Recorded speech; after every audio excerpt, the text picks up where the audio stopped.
Welcome to quite literally the Battle of the Bonds.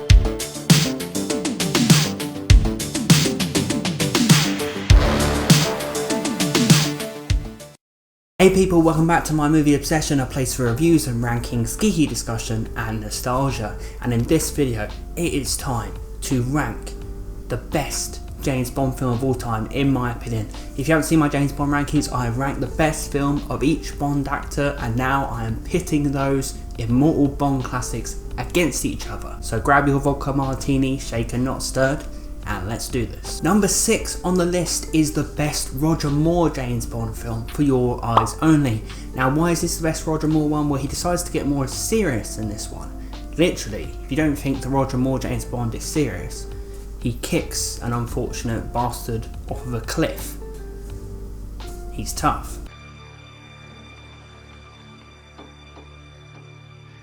You left this with Ferrara, I believe.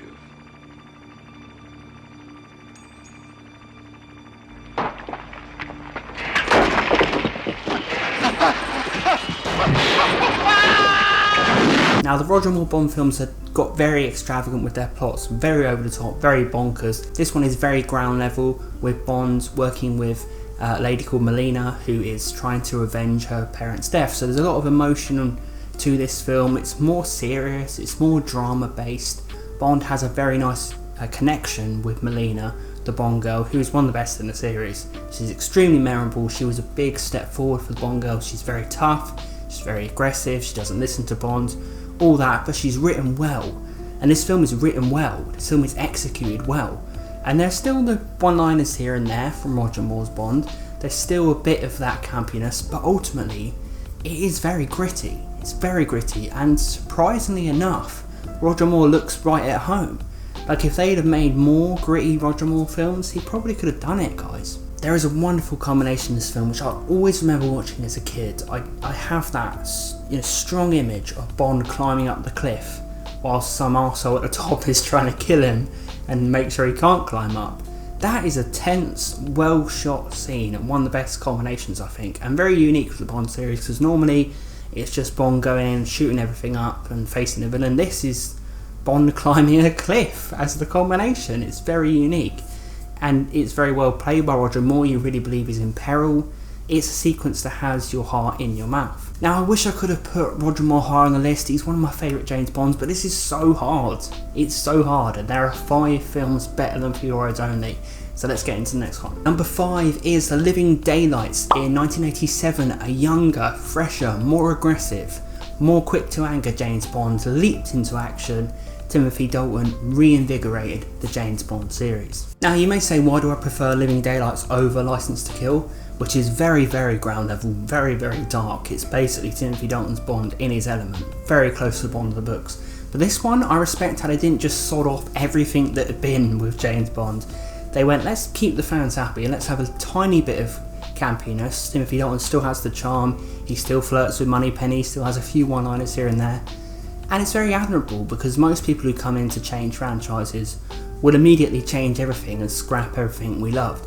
This retains some Bond elements, so what I like about it is it's a Timothy Dalton Bond film, dark, brooding, intense, human, but it has some Bond elements to keep those hardcore fans who had got used to Roger Moore happy. Timothy Dalton's performance is superb. He's so hot-headed, he's so quick to anger, he's so cold and calculated. You can imagine this guy being a killer. In moments, you couldn't imagine it with Roger Moore. But Timothy Dalton's so tough, so reserved, so much going on behind the eyes. It's a fantastic performance by Timothy Dalton, but he's also charming, he's also James Bond. And obviously he has a great relationship in this with Cara, the Bond girl. One of the best relationships in the Bond series, because he has a genuine, human, sweet relationship with her. So he's got everything going for him, really, Timothy Dalton, and he pulls it off. Timothy Dalton, a real classically trained actor, makes every line count. He makes you believe everything that's going on the screen. Nothing seems hokey, it's all believable. And Timothy Dalton blew my mind in this part. I remember as a kid, I'd only seen, obviously, Roger Moore and Sean Connery. I put on Living Daylights, and from that opening scene where Dalton's on top of this car hanging onto it and doing, he's younger, he's fresher, he's colder, he's darker. I was hooked from then on. He's definitely one of my favourite James Bonds. The action is great in this. There's a fantastic car chase. There's also this wonderful ice chase where Bond and Kara use a cello to escape. So yeah, still something that you could imagine seeing in the Roger Moore films, escaping riding on a cello case, bonkers. But it's a wonderfully shot, wonderfully entertaining, wonderfully exciting scene. I love the ending culmination on the aeroplane where Bond's fighting this guy on the aeroplane and one of them is going to fall to their death. That's very well done. That's very exciting and exhilarating. And I love the Living Daylights. It is one of my favourite James Bonds, but as I said, this is a list of the elite guys, so it can't be number one. There's more to follow. Number 4 is On Her Majesty's Secret Service. I am baffled when I made this list that there are better James Bond films than this, but there are. But that just, doesn't mean this is any worse. This is an unbelievable piece of work in the James Bond series. The fact that there are better shows the quality of this series. One time James Bond, George Lazenby, struts into the role with this starry-eyed charisma. I really think if he'd have carried on, he would have been one of the best James Bonds. He's really believable in the fight scenes. He's not the actor that Sean Connery is, but he decides to go routes that Sean Connery never did. He's more human than Sean Connery, and he develops a real human, fascinating relationship with Tracy in the film, played by Diana Rigg. At this point, it was the most layered and complex and believable Bond relationship, and he even goes on to marry Tracy. Obviously, Bond is pursuing Blofeld in this again, his arch nemesis. Originally played by Donald Pleasance in You Only Live Twice, now played by Telly Savalas in On Her Majesty's Secret Service, and Telly Savalas is so unassuming, so charming. You can imagine him charming people around him and creepily getting under their skin and making them believe what he says. He's a very cult-like leader in this. And he has a group of females in this who he controls and who he has a cult and who he kind of feeds these mind control rays into their minds and speeches at night.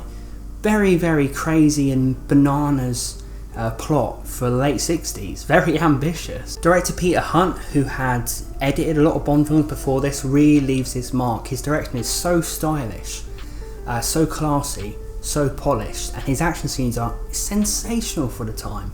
That chase scene, the bobsleigh chase scene, where Bond is chasing Blofeld in the bobsleigh, is exhilarating, and it is as exciting as any action scene you'll see today.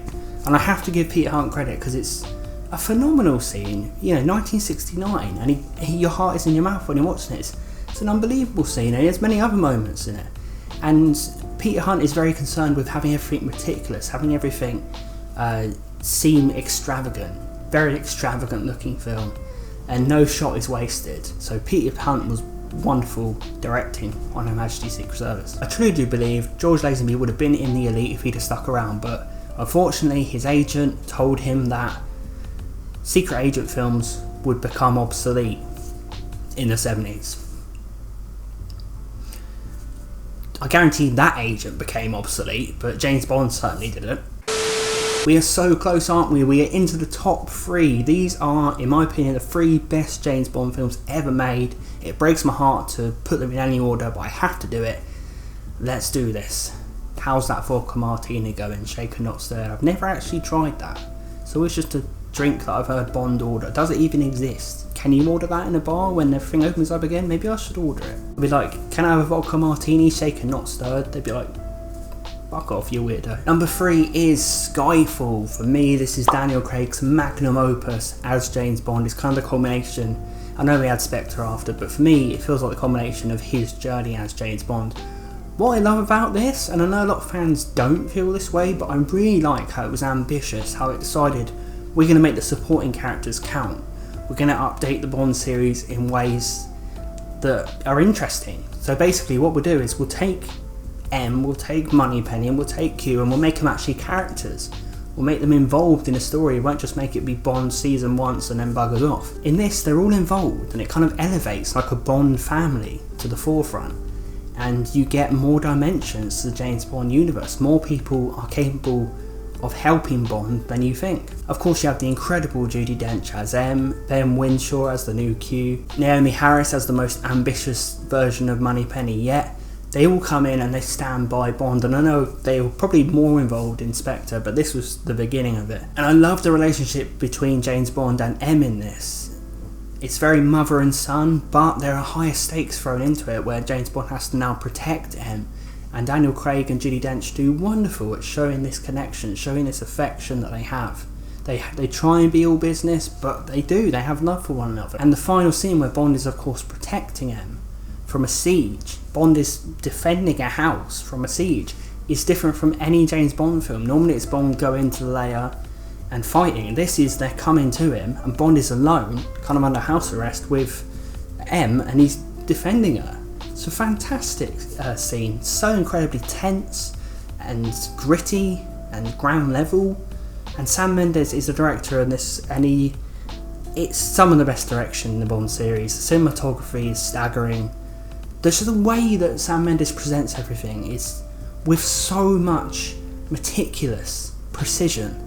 Every scene looks like you can just find 1,000 things going on with it, because he's just so good at showing beautiful shots that have things going on, little things, little nuances, little lights here and there, and people coming into shot here and there, and ways that he's shooting each character in the frame. It's just really weird little things you notice with Sam Mendes, because he's just such a detailed filmmaker, I guess. Daniel Craig was phenomenal. I think it's his best performance as James Bond, because he's kind of now acting a bit like the old James Bond, but he's still staying true to his version. So charismatic, so aggressive, but so human, so likeable.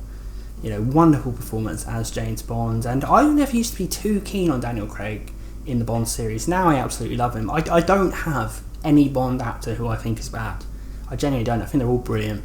But Daniel Craig in this, it's his magnum opus. He's so cool, he's so much swagger, but so much genuine heart to his performance as well, and more background to Bond than we'd had, and more building up of relationships to Bond, and that's where the series needed to go. I love Skyfall. It's just so ambitious, and I think the ambition is why I'm awarding it number 3, because it just tried more than many Bond films had. Here we are, the top 2. You can guess what they are, but what order will they be in?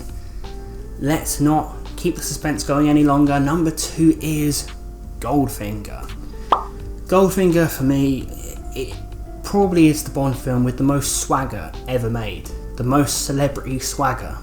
The most celebrity swagger I've ever seen. Sean Connery, his performance is timeless. It's unbelievable, to be honest. Because you see a crystallisation of an image that we will never forget, which is his performance as James Bond.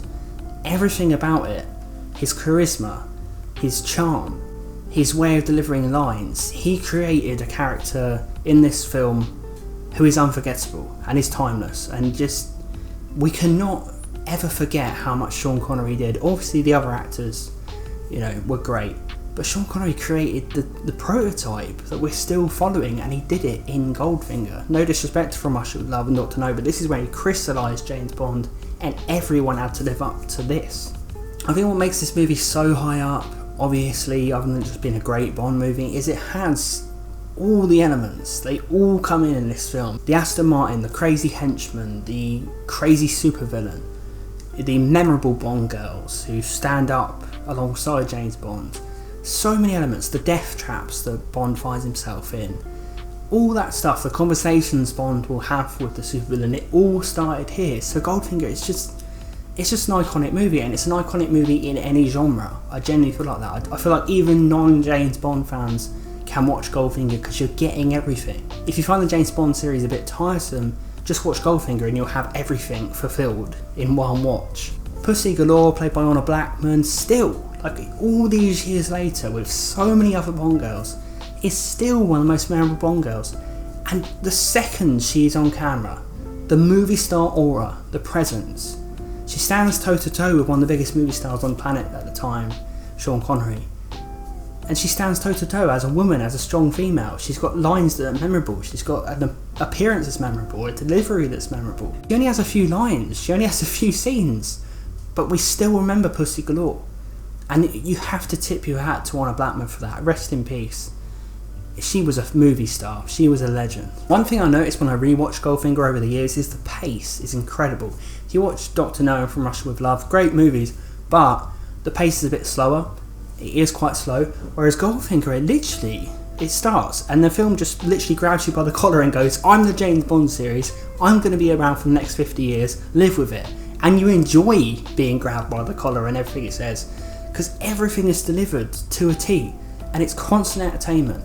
I'd say it's one of the first action films, because obviously the 60s, we hadn't seen Dirty Harry yet, we hadn't seen this, so it was just one of the first exhilaration movies, really. What can I say? Sean Connery is stunning, Odd Job is incredible, Goldfinger's a brilliant villain, Honor Blackman as Pussy Galore is one of the best Bond girls, the pace, the direction, the swagger, memorable moments, the charm, the enthusiasm, the energy to the film, everything comes together. Goldfinger is a classic in any genre.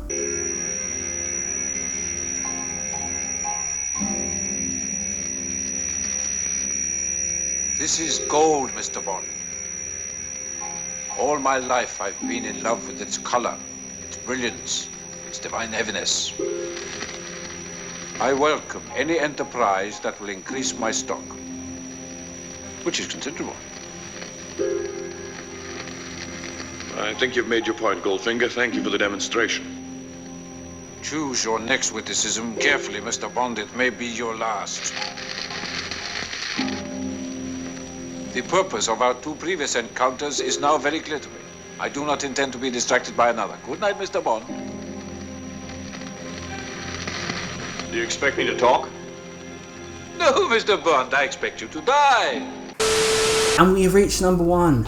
This was so hard to do, guys, but this is what I believe is the best James Bond film ever made, my favourite. Now, if you don't agree and you place these others, I probably would say I'd respect you, because obviously these others I love. It was so hard to order them, because I would respect anyone who puts anything on this list as number one, but here we go. GoldenEye. GoldenEye has everything going for it, like literally everything. It has the seriousness, it has the action, it has the light-hearted moments, it has an incredible James Bond who literally marries everything we have seen from any James Bond up till then, and is almost the perfect James Bond in a way, Pierce Brosnan. I don't know if he is the best, but the way he performs in this film and the way he inhabits every version is phenomenal. And GoldenEye, there's a certain thrill, there's a certain spectacle that is unmatched about this movie.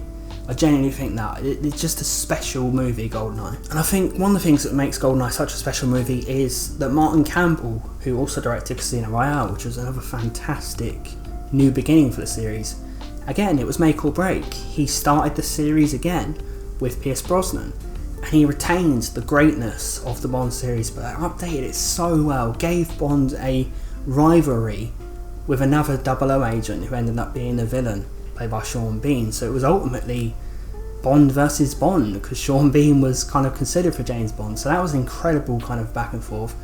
They have electric chemistry when they're on screen together. There's wonderful Bond girls in this, in Xena and Natalia. Both are so memorable, brilliant actresses. There's so many set pieces and scenes that are memorable. Bond driving through a city in a bloody tank has to be the best James Bond action scene ever. It's just awesome, guys. Pierce Brosnan's James Bond storming through city streets in a bloody tank. That is just the mecca of James Bond. And GoldenEye stood up to thrillers of the day. It was very, very relevant and very, very timely. But it also, again, had so much respect for the past. And every performance in this is fantastic. Judi Dench debuts as M and immediately nails it. Phenomenal performance as M, and would go on to be probably the best M in the series.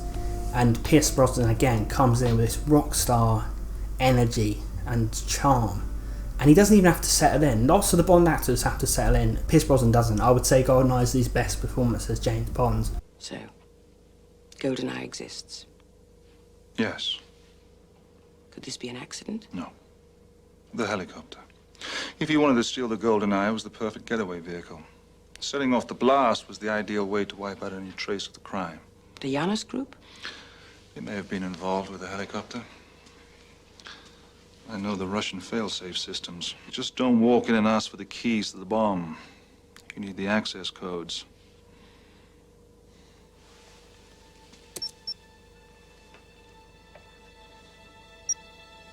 to be an insider.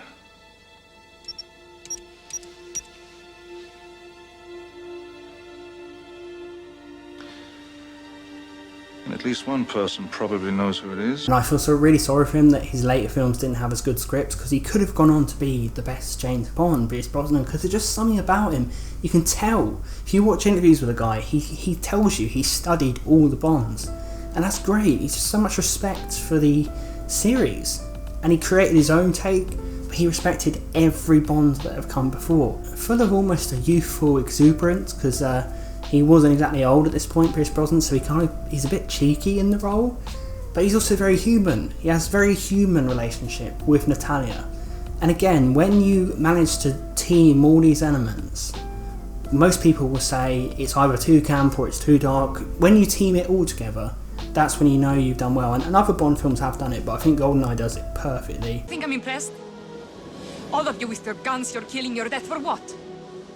So you can be a hero? All the heroes I know are dead. Natalia, listen to me. How can you act like this? How can you be so cold? It's what keeps me alive. No. It's what keeps you, though. It keeps you hooked from minute one. The action's incredible, the thrills, the intensity. You've got one Bond versus pretty much another Bond. Evil Bond versus good Bond. Dickhead versus a bit of a dickhead. The train scene is fantastic, the tension. Sean Bean is such an arsehole in this. He really, really is a smug villain. And so many race against time action scenes that really stood up to what was going on in cinema at the time. It's really relevant to the 90s, this film, but it doesn't feel dated. It is aged so well.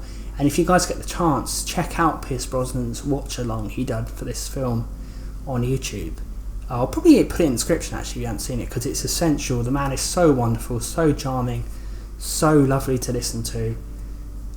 He might be my favourite James Bond, and I don't know, because that's a tall order, because I love every actor. And at some point, I don't know when, I'm going to do a video ranking all the actors. It has to happen, but not yet. And we've finally done it. We have ranked all the Bond actors, movies, and now we have found, in my opinion, the best James Bond film of all time, which is GoldenEye. And obviously I respect every movie on this list nearly as much, but there had to be one. There could only be one. If you haven't seen my James Bond rankings of each actor, it should be on the screen now to click on, and in the description below. In a couple of videos time, I'm going to be talking about the Bond girls in this series. I'm not going to be ranking them because there's 9,000. How can you keep track of all the women Bonds had? But I'm going to be talking about the Bond girls at some point in the next videos. But in the next video, I'm going to be doing my top 10 moments in the Halloween franchise to go along with my top 10 dumbest moments, which will also be on the screen to click on. Thanks for watching, everyone. Let me know your favourite James Bond movie in the comments below. Let me know what you think of my list, and I will see you guys next time.